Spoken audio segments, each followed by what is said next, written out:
खुदावन का धन्यवाद करते हैं कि आज फिर से परमेश्वर ने हमें आप लोगों की खिदमत करने का मौका दिया।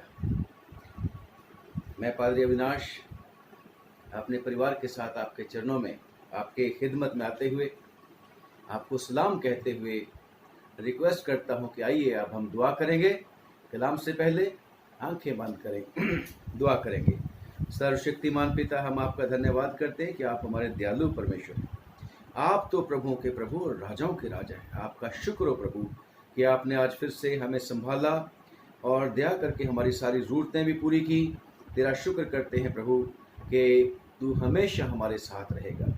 इस समय प्रभु हम थोड़ी देर के लिए तेरे चरणों में झुकना चाहते हैं, तुझसे दुआ मांगना चाहते हैं, तेरे वचन के ऊपर मनन करना चाहते हैं। तेरा शुक्र हो प्रभु, इस लॉकडाउन के दौरान तू लगातार हमारे साथ साथ बना रहा और पूरा विश्वास है प्रभु कि आगे भी तू ही हमें संभालता रहेगा। खुदावन, हम प्रार्थना करते हैं मेहरबानी से पवित्र आत्मा को भरपूरी के साथ आज उंडेल फिर से, और पवित्र आत्मा आप ही हमें सिखाओ, समझाओ। हमें पूरा विश्वास है कि पवित्र आत्मा आप हमारी मदद कर सकते हैं। पिताजी, हम प्रार्थना करते हैं मेहरबानी करके सारी बात में प्रभु यीशु मसीह के नाम को महिमा और जलाल देने के लिए हमें इस्तेमाल कर ले। हमारे मुंह के बोल प्रभु जी तेरे वचन के पढ़े जाने और सुने जाने पर तेरी बहुत बरकत होवे। प्रभु यीशु के नाम से मांगते हैं, आमीन। आइए हम परमेश्वर के वचन में से पढ़ेंगे लूका की अंजील और उसका 18वां अध्याय। लूका की अंजील 18 अध्याय 1 आयत से लेके और उसकी 8वीं आयत तक।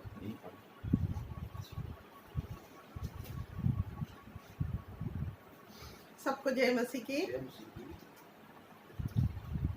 इसमें यूं लिखा है, फिर उसने इसके विषय में कि निश्चय प्रार्थना करना और हियाव न छोड़ना चाहिए, उनसे यह दृष्टांत कहा कि किसी नगर में एक न्यायी रहता था जो ना परमेश्वर से डरता था और ना किसी मनुष्य की परवाह करता था।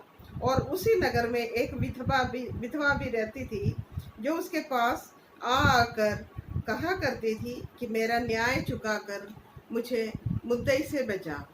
उसने कितने समय तक तो ना माना, परंतु अंत में मन में विचार कर कहा, यद्यपि मैंने परमेश्वर से डरता और ना मनुष्यों की कुछ परवाह करता हूँ, तो भी ये विधवा मुझे सताती रहती है। इसलिए मैं उसका न्याय चुकाऊंगा। कहीं ऐसा ना हो कि घड़ी घड़ी आकर अंत को मेरा नाक में तम करे। प्रभु ने कहा, सुनो कि ये अधर्म का न्याय क्या कहता है। सो क्या परमेश्वर अपने चुने हुओं का न्याय ना चुकाएगा जो रात दिन उसकी दुहाई देते रहते, और क्या वो उनके विषय में देर करेगा। मैं तुमसे कहता हूँ, वो तुरंत उनका न्याय चुकाएगा। तो भी मनुष्य का पुत्र जब आएगा तो क्या वो पृथ्वी पर विश्वास पाएगा। ये परमेश्वर का वचन है, जिसके पढ़े और सुने जाने पर हम सबको आशीष मिले। आमीन।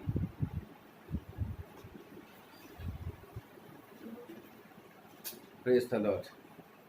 खुदा का शुक्र करते हैं कि खुदावन सचमुच में हमारा दयालु परमेश्वर है, और धन्यवाद करते हैं उसका कि वो हमेशा हमारे साथ रहने का वायदा करता है। और क्योंकि वो जीवित परमेश्वर है, इसीलिए वो कहता है कि उसी से मांगें। क्योंकि हम मनुष्य लोग किसी न किसी चीज़ की आवश्यकता में हमेशा रहते हैं। बचपन से लेके बुढ़ापे तक हम हमेशा ज़रूरतमंद ही रहते हैं। और अगर हम परमेश्वर के अलावा दूसरी चीज़ों के ऊपर भरोसा रखें तो वहाँ कभी कभी फेलियर मिल सकती है। परंतु जो सर्टेन प्लेस है, जो बिल्कुल सही जगह है, और वो है परमेश्वर। क्योंकि परमेश्वर के द्वारा सब कुछ हो सकता है। मनुष्यों के लिए कभी कभी सॉरी की आवाज़ आ जाती है, परंतु परमेश्वर के द्वारा सब कुछ हाँ में होता है, और वो यीशु मसीह के नाम से होता है। और खुदा का शुक्र करते हैं कि परमेश्वर यीशु मसीह, जिसको हम परमेश्वर बोलते हैं, हमारा मुक्तिदाता है। वो पूरी दुनिया का छुड़ाने वाला, बचाने वाला है। वो खुदावन यीशु मसीह दुआ मांगने के ऊपर बहुत जोर देते हैं, क्योंकि वो खुद दुआ मांगा करते थे। सुबह सुबह प्रति भोर को वो निकल जाया करते थे दुआ मांगने के लिए। अगर जब हम पढ़ते हैं मरकुस की अंजील उसका 1:35 आयत में भी है, प्रभु यीशु मसीह लिखा है भोर को, बहुत भोर को यानी कि बहुत तड़के वो प्रभु यीशु मसीह उठे और दुआ करने के लिए जंगल में चले गए। और जब हम पढ़ते हैं परमेश्वर के वचन में कि लूका की अंजील और उसका 5वां अध्याय और उसकी 16 आयत में लिखा है कि वो प्रभु यीशु मसीह अलग जाकर जंगलों में दुआ किया करता था। खुदावन के साथ वो अपना जो है यीशु मसीह समय जरूर से गुजारा करता था। और ना सिर्फ ऐसे ही 2 स्थानों पर, परंतु कितनी ही जगह आपने और मैंने बाइबल के बीच में से पढ़ा है कि प्रभु यीशु मसीह दुआ के ऊपर बहुत जोर दिया करते थे। और कभी कभी तो पूरी पूरी रात ही दुआ किया करते थे। और ये दुआ मांगते कब है? दुआ तभी मांगते हैं कि जब हमें सचमुच में कुछ जरूरत पड़ती है। और यीशु मसीह भी जब मनुष्य के रूप में यहाँ पर थे, हमेशा उसका आसरा पिता के ऊपर रहता था। ये हमें वो सिखाने के लिए करते थे। बेशक वो खुद खुदा हैं यीशु मसीह, क्योंकि वचन देहधारी हुआ, यीशु मसीह के बारे में लिखा हुआ है यूहन्ना की इंजील उसका 1 अध्याय में।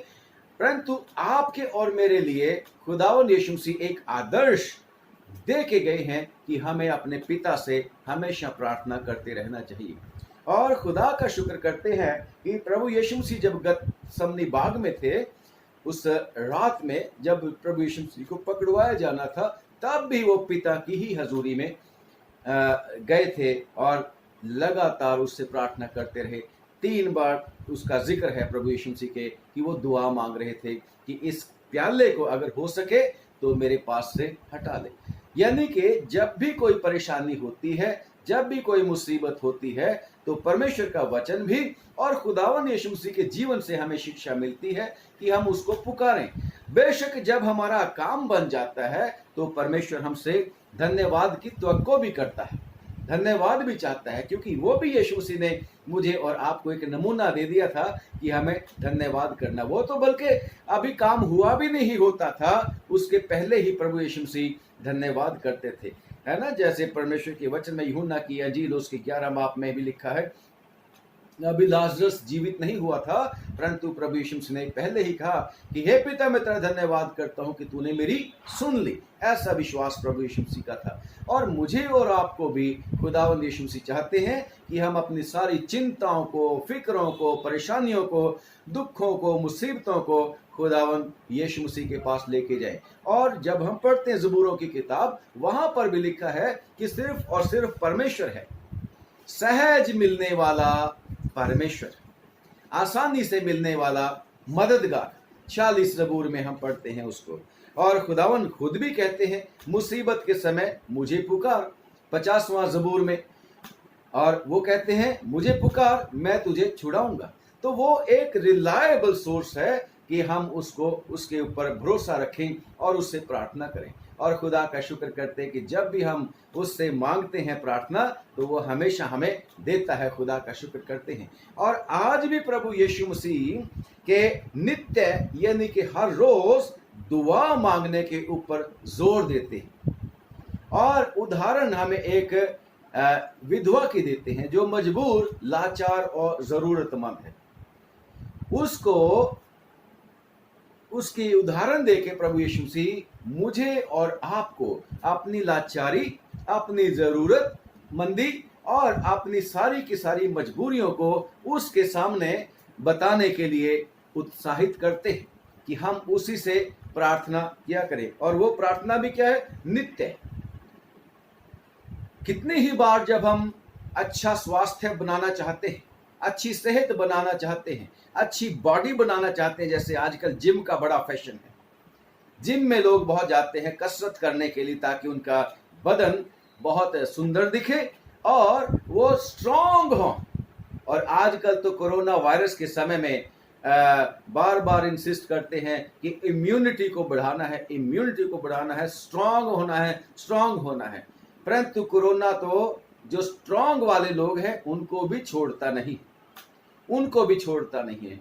फौजियों को भी कोरोना हो गया जो लगातार कसरत करते रहते हैं। और कई जो कसरत करने वाले लोग थे उनका बॉडी बहुत अच्छी थी, मतलब अच्छा स्वास्थ्य था फिजिकली, उनको भी कोरोना ने छोड़ा नहीं, उनको भी कोरोना कईयों को हो गया।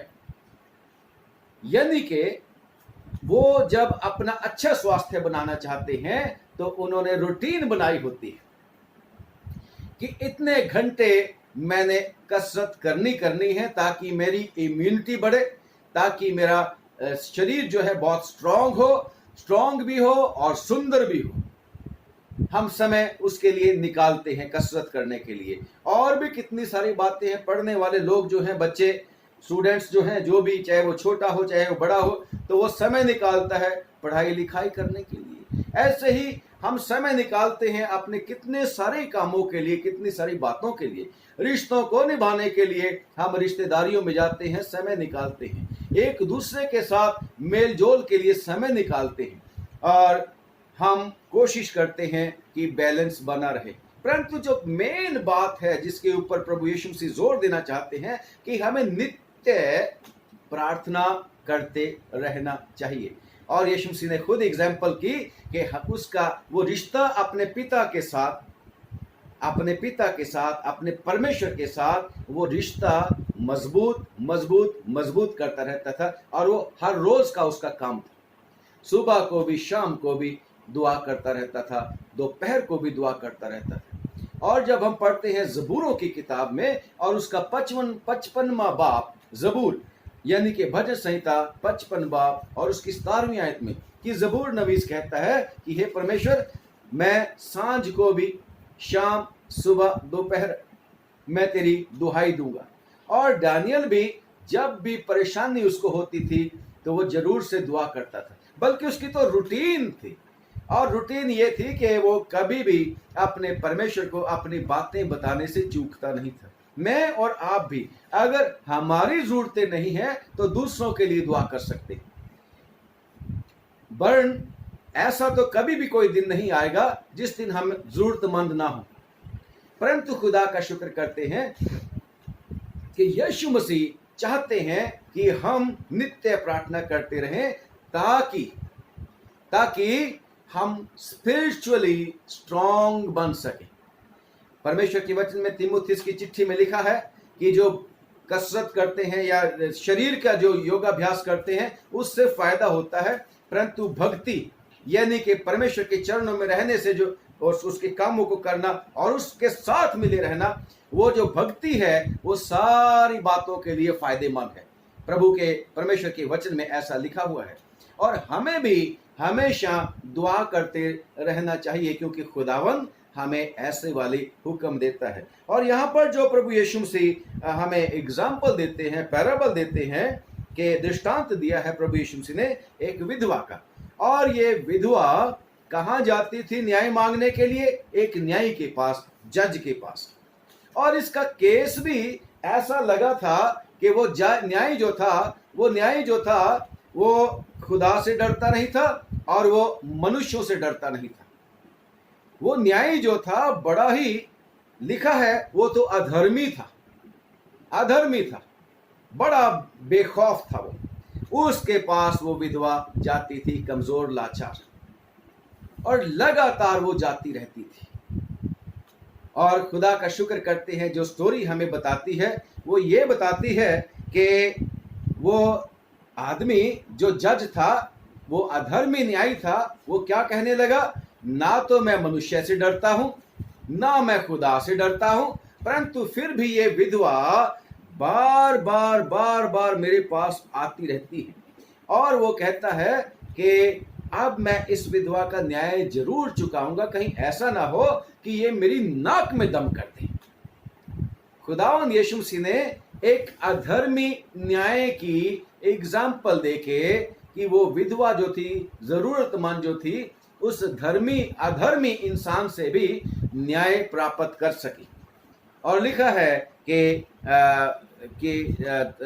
5वीं आयत में, तो भी ये विधवा मुझे सताती रहती है, क्योंकि इसलिए मैं उसका न्याय चुकाऊंगा, कहीं ऐसा ना हो कि घड़ी घड़ी आकर अंत को मेरा नाक में दम करे। प्रभु ने कहा, सुनो कि ये अधर्मी न्यायी क्या कहता है।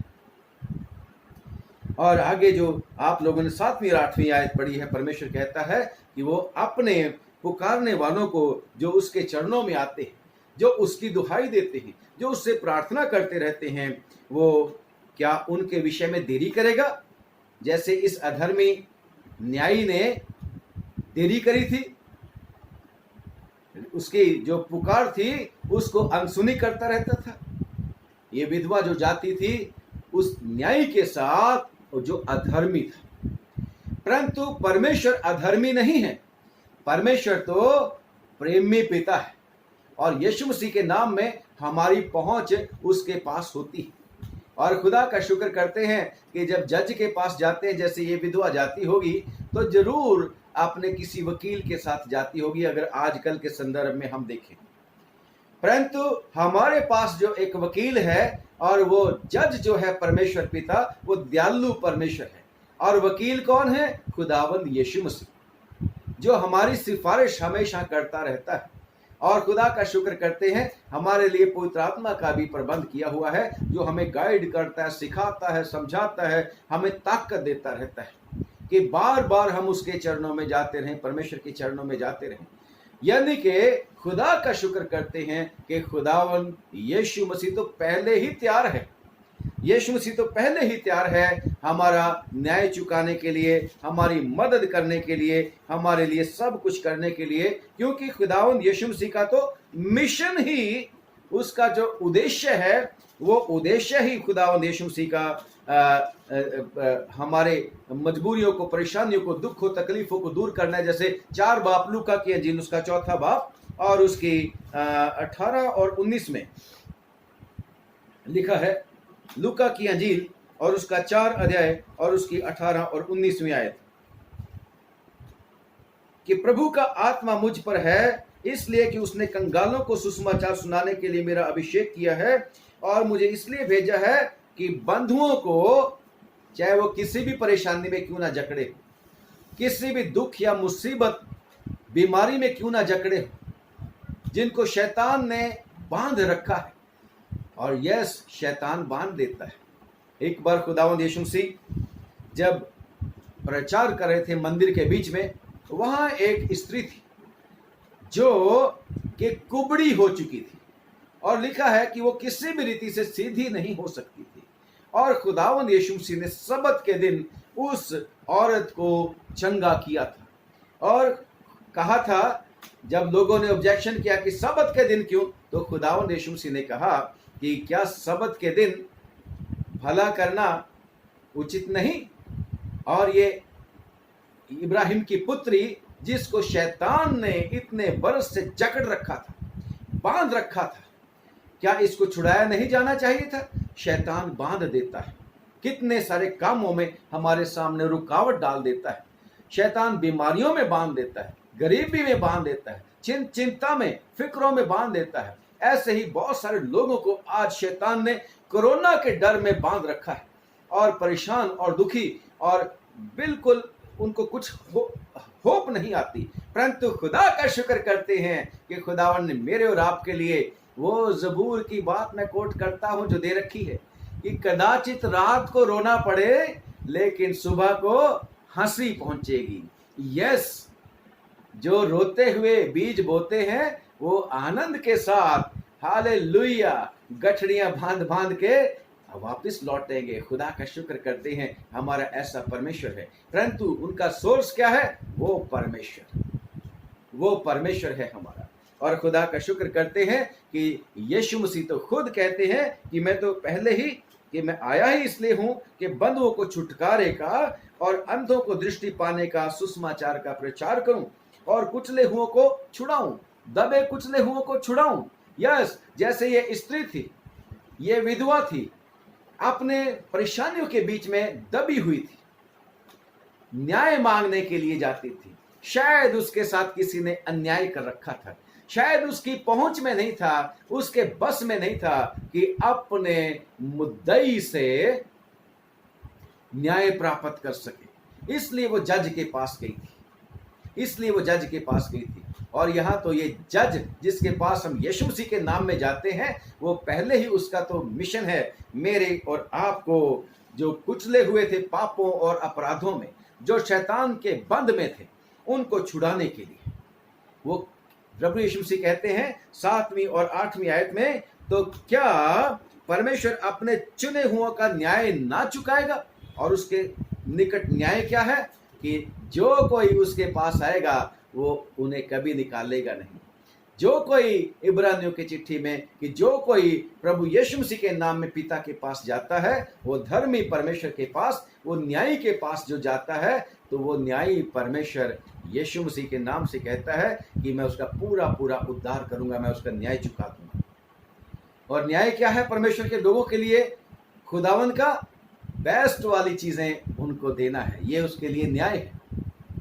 लिखा है कि कुत्तों को नहीं देनी बच्चों की रोटी, ये न्याय है उसका।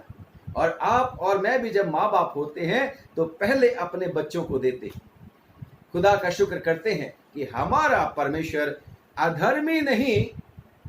अगर अधर्मी न्यायी बार बार उसके पास जाने से न्याय देता है, फैसला करता है, तो हमारा परमेश्वर देरी नहीं करता, बल्कि वो जो उसकी रात दिन दुहाई देते रहते हैं वो उनकी सुनता है। दूसरी बात यह है कि उस विधवा का न्याय बहुत देर तक रिजेक्टेड रहा, डिनाइड रहा, उसको न्याय नहीं मिला बहुत देर तक, क्योंकि वो जो न्यायी था वो अधर्मी था। परंतु खुदा का शुक्र करते हैं कि हमारा परमेश्वर अधर्मी नहीं, हमारा परमेश्वर हमारी दुआ को रिजेक्ट नहीं करता। अगर हम प्रभु यीशु मसीह के नाम में पिता के पास जाते हैं, उस प्रेमी पिता के पास जाते हैं, अपने आप को टोटली सरेंडर करके, तो वो हमेशा हमारी प्रार्थना को सुनता है, उत्तर देता है। क्योंकि उसके बारे में लिखा है कि जबूर 102, जबूर की किताब यानी कि भजन संहिता और उसकी 102 बाब और उसकी 17वीं आयत में, कि वो लाचार की प्रार्थना की ओर मुंह करता है और उनकी प्रार्थना को तुच्छ नहीं जानता। खुदावन हमारा खुदा जो है प्रार्थना को तुच्छ नहीं जानता। कब?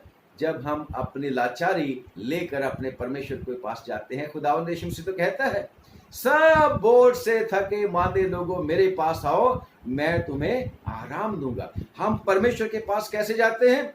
दुआ के रूप में, प्रार्थना करते हुए। प्रार्थना में हम अपने परमेश्वर के पास प्रभु यीशु मसीह के नाम में जाते हैं और गारंटी देता है, मैं तुम्हें आराम दूंगा। और खुदा का शुक्र करते हैं, वो कहता है कि मुझसे सीखो क्योंकि मैं मन का दीन हूं, हलीम हूं, फिरोतन हूं, और तुम्हारी जान आराम पाएगी, शांति पाएगी, तसल्ली पाएगी। खुदा का शुक्र करते हैं कि हमारा परमेश्वर हमेशा हमारी दुआओं को सुनने और हमारा न्याय चुकाने और हमारी मदद करने, प्रार्थना का उत्तर देने के लिए हमेशा जीवित है। खुदा का शुक्र करते हैं। जब वो विधवा जाया करती थी दुआ मांगने के लिए, तो उस न्याय के लिए वो विधवा क्या थी? नाक में दम करने वाली। वो विधवा जो थी उस न्याय के लिए कैसी थी कि ये आ के मेरी नाक में दम कर देगी और ये आ के मुझे परेशान करती रहती। परंतु खुदा का शुक्र करते हैं, यीशु मसीह हमें यह सिखाना चाहते हैं कि हम अपने परमेश्वर से नित्य प्रार्थना करते रहें। जो भी हमारी परेशानी है, दुख तकलीफ है, जो भी डर और भय है, हम अपने परमेश्वर के पास लेके जाएं और वो इस अन्यायी का हवाला देके कि चाहे वो विधवा उसके लिए एक मुसीबत जान पड़ती थी, परंतु परमेश्वर के लोग अपने परमेश्वर के पास जब जाते हैं वो उनके लिए मुसीबत नहीं, वो उनके लिए मुसीबत नहीं है। याद है जब मुशर्रफ बेटा वापस अपने पिता के पास गया था तो पिता सहर्ष खुशी के साथ उसको कबूल करने के लिए तैयार था। हमारा परमेश्वर भी जब आपको और मेरे को बेटे और बेटियां बना लेता है तो हम उसके लिए नुइसेंस नहीं है, हम उसके लिए मुसीबत परेशानियां नाक में दम करने वाले लोग नहीं हैं। क्योंकि परमेश्वर के वचन में लिखा है कि यदि तुम बुरे होकर अपने बच्चों को अच्छी चीजें देना जानते हो तो तुम्हारा स्वर्गीय पिता भी तुम्हें अच्छी चीजें क्यों ना देगा। और जब हम पढ़ते हैं परमेश्वर के वचन में यूहन्ना की अंजील और उसका 1 बाब और उसकी 12वीं आयत कि जितनों ने उसको कबूल किया, यानी कि जितनों ने प्रभु यीशु मसीह को ग्रहण किया, उसके ऊपर विश्वास किया, उनको उसने परमेश्वर के बेटे और बेटियां होने का हक बख्शा। और अगर बुरे होकर, परमेश्वर पिता कहता है, अगर बुरे होकर तुम अपने बच्चों को अच्छी अच्छी चीजें देना जानते हो, अंडा मांगे तो उसे बिच्छू ना दे, मछली मांगे तो उसे सांप ना दे, रोटी मांगे तो उसे पत्थर ना दे, तो प्रेमी पिता परमेश्वर अपने बच्चों को बेस्ट चीजें क्यों नहीं देगा। तो जब हम उसके बेटे और बेटियां बन जाते हैं विश्वास करके, यीशु मसीह के ऊपर हम भरोसा करके, यीशु मसीह को ग्रहण करके ये राइट हमें मिल जाता है, तो आप ही परमेश्वर हमें अच्छी चीजें देना जानता है। और जब हम पढ़ते हैं रोमियो की चिट्ठी उसका 8वां अध्याय उसकी 32वीं आयत, तो लिखा है परमेश्वर के वचन में कि जिसने अपने इकलौते पुत्र प्रभु यीशु मसीह ही को नहीं रख छोड़ा, तो उसके साथ मैं पढ़ना चाहूंगा ठीक से क्या लिखा है इसमें। रोमियो की चिट्ठी 8 बाब और उसकी 32वें आयत में वर्ड टू वर्ड हम पढ़ते हैं परमेश्वर के वचन में से। हाँ जी, पढ़ दीजिए। जिसने अपने निज पुत्र को भी ना रख छोड़ा, जिसने अपने निज पुत्र को भी ना रख छोड़ा, परंतु उसे हम सबके लिए दे दिया, परंतु उसको हम सब के लिए दे दिया, वो उसके साथ हमें और सब कुछ क्यों कर और सब कुछ क्यों नहीं देगा फिर वो, चाहे वो हमारी कैसी भी डिमांड क्यों ना हो। परंतु डिमांड में अंतर होता है, क्योंकि उन 2 भाइयों को प्रभु यीशु मसीह ने क्या बोला था, तुम्हें पता नहीं क्या मांगते हो, तुम्हें नहीं पता लगता क्या मांगते हो। अगर हम परमेश्वर की इच्छा के मुताबिक मांगेंगे तो वो खुशी के साथ हमें देने के लिए तैयार है। और फिर हम उसके हुजूरी में जाते हैं तो वो हम नुइसेंस नहीं होते, हम उसके लिए परेशानी नहीं होते, बल्कि वो तो आप ही देना चाहता है। जो आंखों ने नहीं देखा, कानों ने नहीं सुनी और ना किसी के चित्त में चढ़ी, वही है परमेश्वर कहता है कि मैंने अपने प्रेमियों के लिए, अपने प्रेम करने वालों के लिए रख छोड़ी। अगली बात जो मैं बताना चाहता हूं कि वो स्त्री किसके पास जाती थी न्याय के लिए, उस अधर्मी के न्यायासन के सामने जाती थी। और उस अधर्मी जो सीट के ऊपर बैठा था उसका न्याय अपनी मर्जी का था। अगर है ही वो अधर्मी तो न्याय कहां मिलता होगा, न्याय कहां मिलता होगा, मर्जी के साथ वो न्याय करता होगा। परंतु हम जिसके पास जाते हैं वो न्यायी जो है दयालु परमेश्वर है, वो हमारी गलतियां नहीं ढूंढता है। क्योंकि जब हम रोमियो की चिट्ठी उसके 8वें बाब की 1 आयत में पढ़ते हैं कि जितने प्रभु यीशु मसीह के ऊपर विश्वास करते हैं उनके ऊपर दंड की आज्ञा नहीं। सो अब जो मसीह यीशु में है उन पर दंड की आज्ञा नहीं, क्योंकि वो शरीर के अनुसार नहीं वरन आत्मा के अनुसार चलते हैं। खुदावन ने वो दंड हमसे दूर कर दिया। हम जब उसके न्याय आसन के पास जाते हैं तो धर्मी की तरह उसके सामने पेश होते हैं और खुदा का शुक्र करते हैं कि वो हमेशा हमारी दुआ को सुनने के लिए तैयार होता है। जब हम पढ़ते हैं परमेश्वर के वचन में ये है इब्रानियों की चिट्ठी और उसका 4था अध्याय, इब्रानियों की चिट्ठी और उसका 4था अध्याय और उसकी 16वीं आयत में, खास तौर से 16 आयत, इब्रानियों की चिट्ठी आप भी निकालिएगा हमारे साथ। इब्रानियों की चिट्ठी 4 बाब और उसकी 16 आयत। इसलिए आओ हम अनुग्रह के सिंहासन के निकट, किसके पास हम जाते हैं? अनुग्रह के वो सिंहासन, अधर्मी अधर्मी अधर्मी न्याय के आसन के सामने नहीं, न्याय आसन के सामने नहीं, बल्कि हम अनुग्रह के सिंहासन के पास जाते हैं। यीशु मसीह मुझे और आपको इनकरेज कर रहे हैं, हमें उत्साहित कर रहे हैं कि हमें नित्य प्रार्थना करनी चाहिए, और जितनी ज्यादा हम दुआ करेंगे उतनी ज्यादा मेरी और आपकी इंटीमेसी उस परमेश्वर के साथ होगी। जितनी ज्यादा हम दुआ करेंगे, परमेश्वर के चरणों में हम झुकेंगे, उसके चरणों में समय गुजारेंगे, तो उतना ही ज्यादा हम शक्तिशाली होंगे, उतनी ही ज्यादा हमें आशीषें मिलेंगी, उतने ही ज्यादा हमारे बचाव के चांसेस होंगे।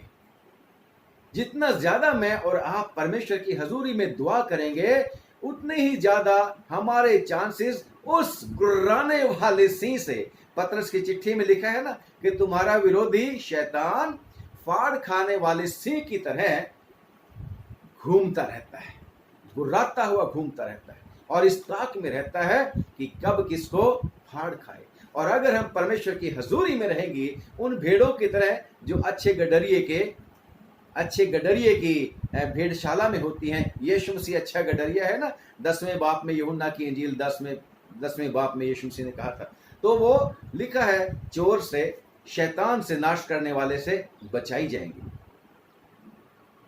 मुझे और आपको चाहिए ये कि हम, जैसे बाकी कामों के लिए हमारे पास बहुत समय, बहुत सारे लोग टेलीफोन के ऊपर गेम्स खेलने में भी समय निकालते हैं। खेलिएगा, जरूर खेलिएगा, एंटरटेनमेंट भी चाहिए। हमारा परमेश्वर चाहता है कि हम खुश रहें, आनंदित रहें, परंतु साथ ही साथ ये भी चाहता है, भाई अगर आपके पास समय है जरूर खेलिएगा, फिजिकली गेम्स खेलिएगा, आप फोन पे खेलिएगा, परंतु दुआ के लिए जरूर समय निकालिएगा। दुआ के सर, तो जितनी ज्यादा हम दुआ करेंगे उतना ही ज्यादा हमारे लिए परमेश्वर करने के लिए तैयार होगा। और जो हमने अभी पढ़ा है कि इसलिए आओ हम अनुग्रह के सिंहासन के निकट हियाव बांध कर चलें कि हम पर दया हो। हालेलुया। ये अधर्मी नहीं, दयावान है। परमेश्वर ने जगत से ऐसी मोहब्बत की कि उसने अपना इकलौता बेटा दे दिया, ताकि जो कोई उसके ऊपर विश्वास करे वो नाश ना हो बल्कि हमेशा का जीवन प्राप्त करे। ये उसकी दया का सबूत है, ये उसकी दया का सबूत है। उसको मेरे और आपके ऊपर दया आती है। जब हम शैतान के फंदे में थे, उसके बंद में थे, यीशु मसीह ठीक समय पे आ गया और उसको दया आई कि हम ये मर ना जाएं, और उसने मुफ्त में हमारा उद्धार कर दिया, अनुग्रह कर दिया। एक दिन मैंने बताया था दया में और अनुग्रह में क्या अंतर है। इसलिए आज भी मुझे और आपको परमेश्वर उभारता है यीशु मसीह के नित्य प्रार्थना करते रहें। और नित्य प्रार्थना किससे? उसके अनुग्रह के सिंहासन के सामने जाना है और हियाव बांध के जाना है, दया, ताकि हमारे ऊपर दया हो और क्या पाए? वो अनुग्रह पाए। और उसके पास जब जाएं तो वो अनुग्रह हमें देता है, हमें फेवर करता है। जी, अनुग्रह पाए जो आवश्यकता के समय हमारी सहायता करे। हाँ, जो आवश्यकता के समय हमारी सहायता करे। याद है पौलुस रसूल को क्या बोला था? पौलुस को 10वें बाप में कुरिन्थियों में, दूसरा कुरिन्थियों में, कि मेरी सामर्थ कमजोरी ही के हालत में प्रकट होती है। और खुदा का शुक्र करते हैं कि परमेश्वर का धन्यवाद कि खुदावन ने जब पौलुस को कहा था, my favour will always be with you, my grace will always be with you. और जब हम परमेश्वर के सिंहासन के सामने लगातार जाते रहते हैं, दुआ में जाते रहते हैं, नित्य प्रार्थना करते रहते हैं, तो हमें अनुग्रह मिलता है जो हमारी जरूरत के समय में हमारी मदद कर सकता है। खुदा का शुक्र करते हैं, हमारा ऐसा परमेश्वर है। अब सवाल ये है कि ये जरूरी थोड़ी है, ये नहीं मैं कहता, परमेश्वर का वचन भी ये नहीं कहता कि हम चलते फिरते ऐसे बोलते रहें, दुआई करते रहें, काम करते हैं तो उसमें जैसे होंठ हिलाते रहे, बात करते रहे। नहीं, ऐसा नहीं है। परंतु कहता है जितना ज्यादा हो सके उतना उसके चरणों में जा सके। जरूरी नहीं है कि आपने शब्दों में बोल के दुआ करनी है, आप अपने मन में दुआ कर सकते हैं। चलते फिरते उठते बैठते आप दुआ बंद कर सकते हैं। जरूरी नहीं हमेशा आंख बंद करके बैठ जाना है। जरूरी नहीं है कि हमेशा घुटने टेक के आपको घुटने टेकने जरूरी है।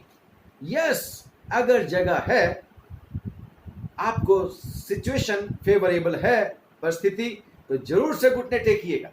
अगर नहीं तो परमेश्वर आपके दिल के ऊपर नजर करता है।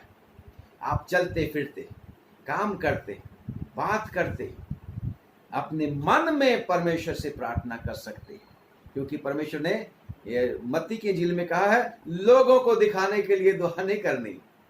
लोगों को दिखाने के लिए बड़ी दुआ करी जा रहा है, बड़ी दुआ करी जा रहा है, कहता कुछ नहीं मिलना। उसमें तो प्रभु यीशु मसीह ने क्या बोला कि अपने घर के कोठरी में जा, दरवाजा बंद कर और गुप्त में जो तेरा पिता देखता है उससे प्रार्थना कर। शो ऑफ करने की जरूरत नहीं, परंतु फिर भी हमारी कोई ना कोई रूटीन जो हमारा परमेश्वर का समय है वो जरूर देना चाहिए।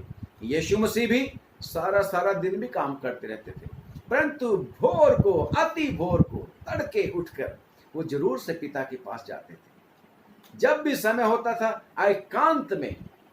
एकांत में वो प्रभु से प्रार्थना करने के लिए जाया करते थे। पूरी रात जब कोई काम नहीं उसके पास होता, कोई डिस्टर्ब करने वाला नहीं होता था, तो यीशु मसीह पूरी रात दुआ में गुजार देते थे।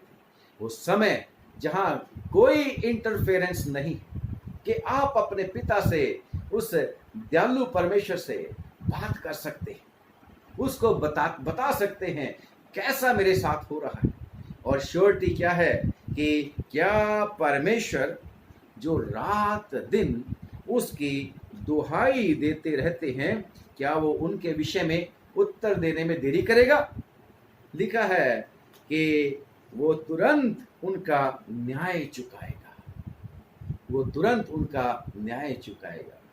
और खुदा का शुक्र करते यीशु मसीह इस बुढ़िया के बार बार अन्यायी के पास जाने से मुझे और आपको क्या शिक्षा देते हैं? हो सकता है कभी कभी प्रार्थना का उत्तर मिलने में हमारे लिए देरी हो जाती है, परंतु ना नहीं होती। मेरे पिताजी हमें सिखाया करते थे, मेरे पिताजी का नाम मास्टर रतनलाल जी था। खुदावन का डर और भय मानने वाले थे।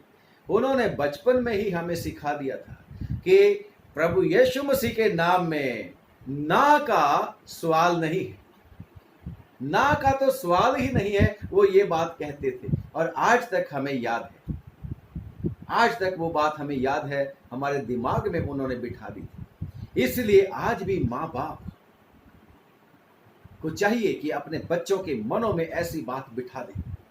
और इस बात को बाइबल जो है खुद इस बात के वचन में इस बात को सपोर्ट करती है कि परमेश्वर के सारे वायदे प्रभु यीशु मसीह में हाँ के साथ, आमीन के साथ पूरे होते हैं। उसमें ना नहीं, बल्कि लिखा है उसमें हाँ हाँ हाँ पाई जाती है। Yes, I will do it, I will grant your request, but let it be according to my desire, let it be according to my will. और इसके लिए क्या है? Let us ask holy spirit, पवित्र आत्मा से हम प्रार्थना करें, जिसका वायदा यीशु मसीह ने कर रखा है कि हमारी मदद कीजिए, हमारी मदद कीजिए।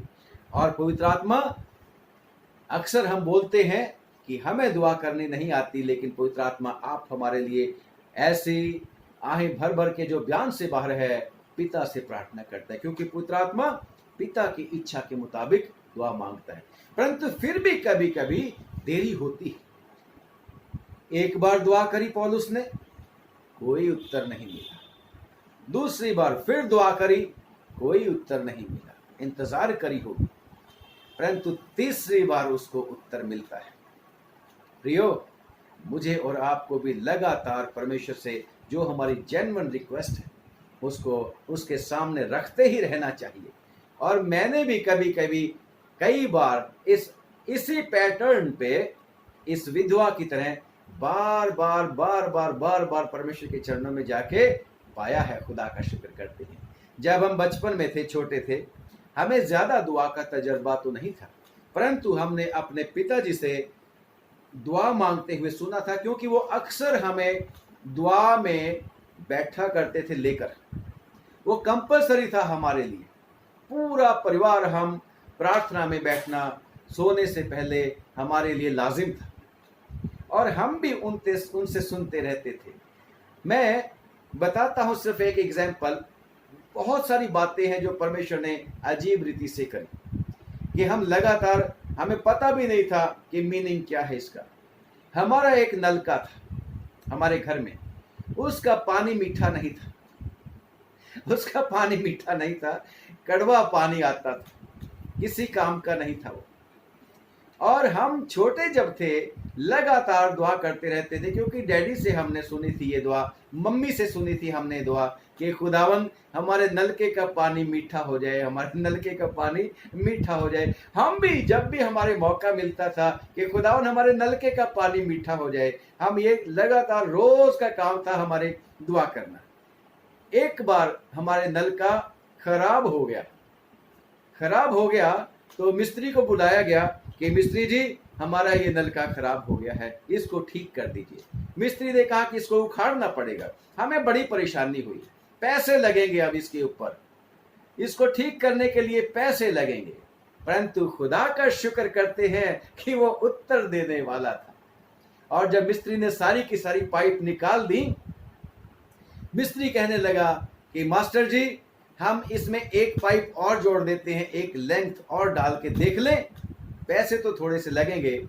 तो मेरे डैडी ने भी हिचकिचाते हुए कह दिया भी कोई बात नहीं, चलो डाल देते। और जब उसमें एक लेंथ जोड़ दी गई, वही नलका उसी जगह पर, खुदा का शुक्र करते हैं, हमें मीठा पानी मिल गया।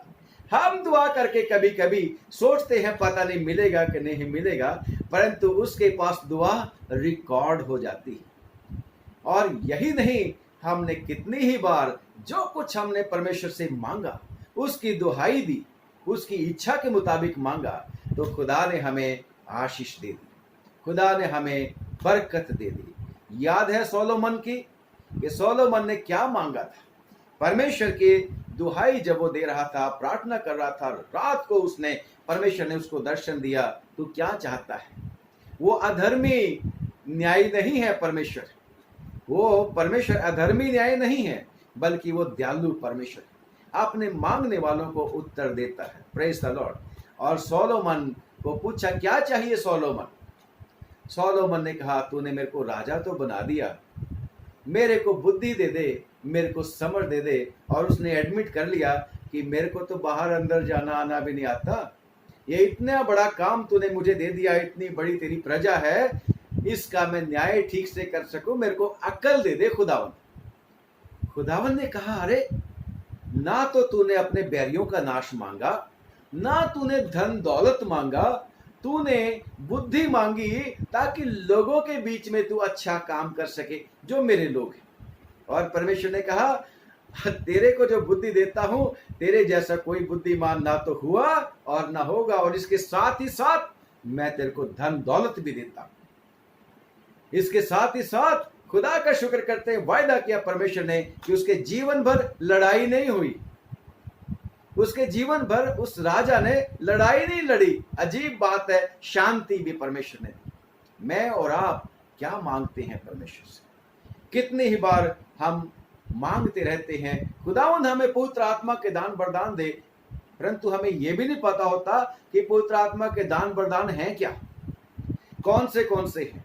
कितनी ही बार जब हम अपने बच्चों को लेके जाते हैं कोई चीज दिलवाने के लिए, तो हम अपने बच्चों से पूछते हैं कौन सी वाली चाहिए तेरे को, क्या वाला चाहिए, कैसे कलर की चाहिए, कैसी शेप की चाहिए। और हमारे बच्चे जो उनको अच्छा लगता है वो उनको देते हैं। और अगर उनकी चॉइस अच्छी नहीं होती, पापा और मम्मी क्या बोलते हैं, ना ना ना ना बेटा ये वाली तेरे लिए अच्छी नहीं है, ये वाली अच्छी है।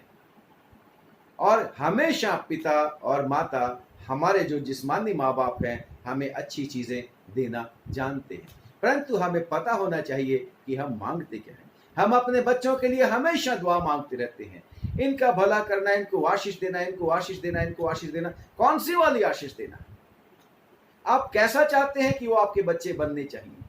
आप क्या चाहते हैं? परमेश्वर से मांग क्या है आपकी? कैसा अनुग्रह चाहिए? परमेश्वर कहता है कि मैं तुम्हें औलाद इसलिए देता हूं ताकि तुम उन्हें खुदा तर्स बना सको। हमें भी पहले अपने बच्चों को भी और खुद को भी मांगना सीखना चाहिए। उसकी इच्छा के मुताबिक अगर हम मांगेंगे, अगर हमारी डिमांड जेन्युइन है, तो परमेश्वर हमें देने में देरी नहीं करेगा। लिखा है, क्या परमेश्वर जो लोग उसके रात दिन दुहाई देते रहते हैं उनका न्याय ना चुकाएगा? और खुदा का शुक्र करते हैं, चाहे कैसा भी क्यों ना आपकी सिचुएशन हो, परमेश्वर हमेशा आपको शांति और तसल्ली देने के लिए, न्याय देने के लिए तैयार रहता है। और खुदा का शुक्र करते हैं कि हमारा परमेश्वर आप ही हमारे लिए दुआ करता है, आप हमारे लिए दुआ करता रहता है।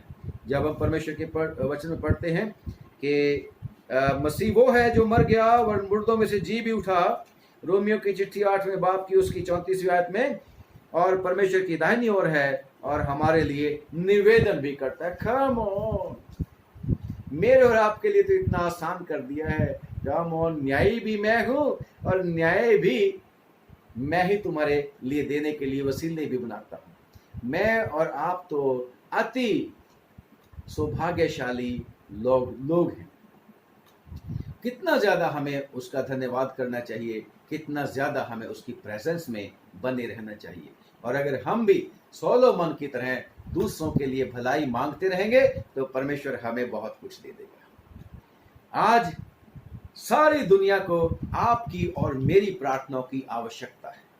बेशक हमें विश्वास है कि हमारा परमेश्वर हमें बिल्कुल भी छोड़ेगा नहीं। चाहे अर्थव्यवस्था चरमरा गई है दुनिया की, परंतु आपकी और मेरी अर्थव्यवस्था चरमराएगी नहीं। अगर हमारा विश्वास उसके ऊपर रहेगा, अगर हम लगातार उसके चरणों में बने रहेंगे, उसको ज्यादा समय देंगे और जितना ज्यादा नजदीक परमेश्वर के रहेंगे, परमेश्वर हमारे पास आने के लिए हमेशा पहले ही तैयार है, तो परमेश्वर फिर हमारे लिए अद्भुत काम कर देगा। परंतु इसके साथ ही साथ हमें अपने देश के लिए, अपने राज्य के लिए, अपने चर्च के लिए दुआ करते रहना है, दुनिया के लिए दुआ करते रहना है, क्योंकि परमेश्वर चाहता है कि हम सचमुच में उसके सहकर्मी बने, उसके साथ काम करने वाले योद्धा बने, उससे बुद्धि मांगे, उससे समझ मांगे, आत्मा के दान भी वही मांगे जैसे परमेश्वर के वचन में लिखा है कुरिन्थियों में, पहला कुरिन्थियों 12 बाब में, कि परमेश्वर सबके लाभ पहुंचाने के लिए आत्मा के फर्क प्रकाश, आत्मा के फर्क दान देता है। तो कितने ही बार हम एक ही दान के ऊपर उंगली लगा देते हैं। बेशक परमेश्वर दे तो देता है, एक ही चीज के ऊपर उंगली टेक देते हैं, परंतु फिर भी हमें हमेशा यही कोशिश करना है जिसमें परमेश्वर की महिमा हो, वो चीज हमें मांगनी चाहिए और लगातार मांगते रहना चाहिए। ज्यादा देर नहीं लगेगी, खुदावंद हमें ज्यादा देर इंतजारी नहीं कराएगा।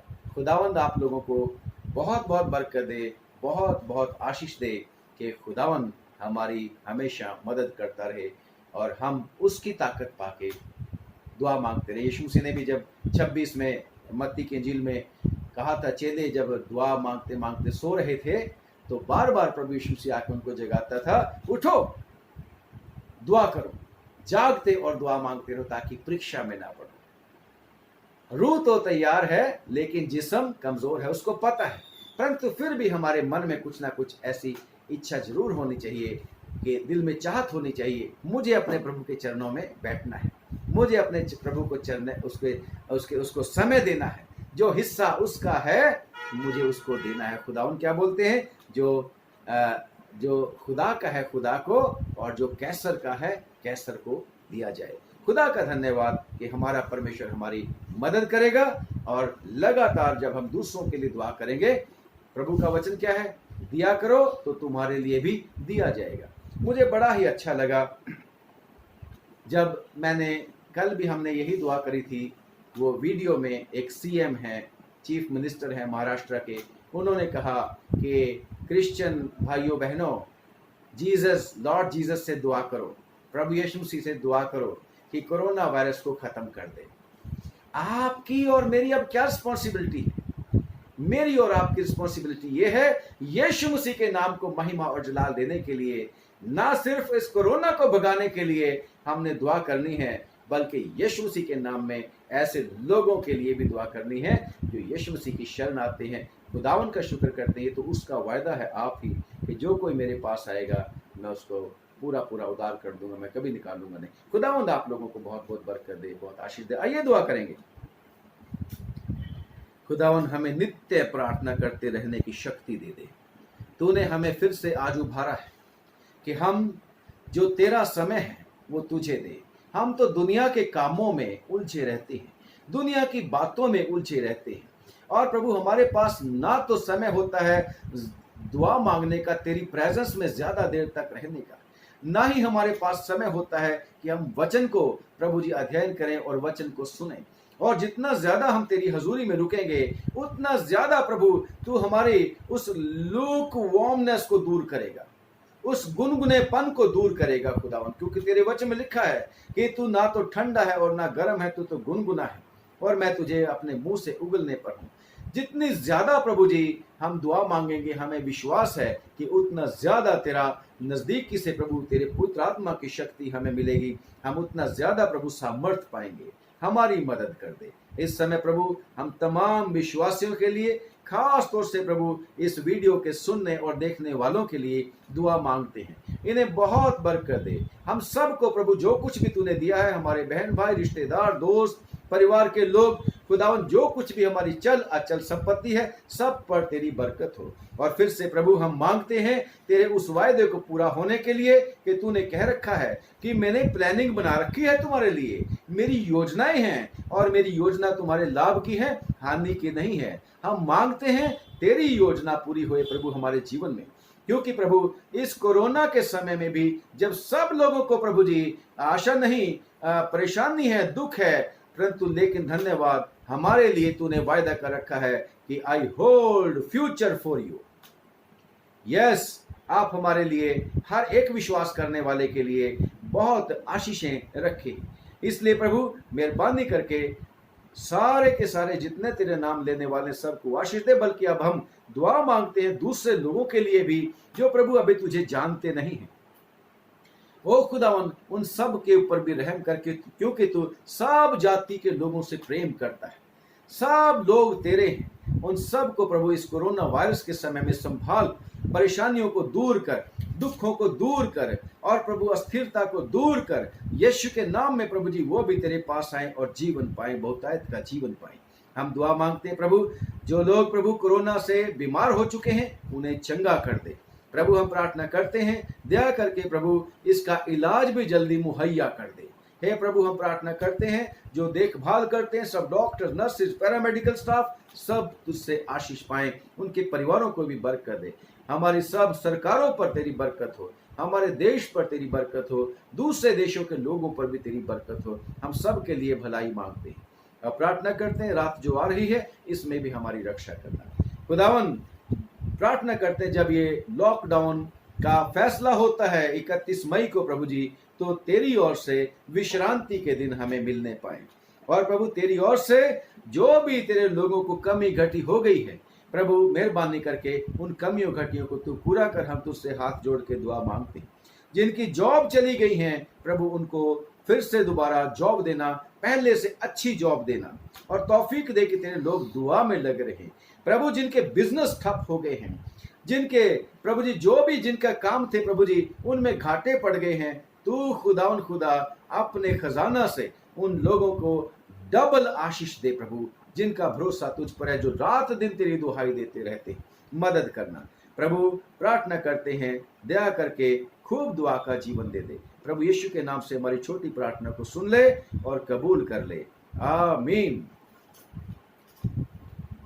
फिर से आप सब लोगों से प्रार्थना है कि जैसे हम आपके लिए दुआ कर रहे हैं हमें भी दुआ में याद रखना। और अगर आपको ये अच्छा लगता है हमारी भेजी गई वीडियोस, तो जरूर दूसरों के साथ भी शेयर करना। खुदावंद आप लोगों को बहुत बहुत बरकत दे, बहुत आशीष दे।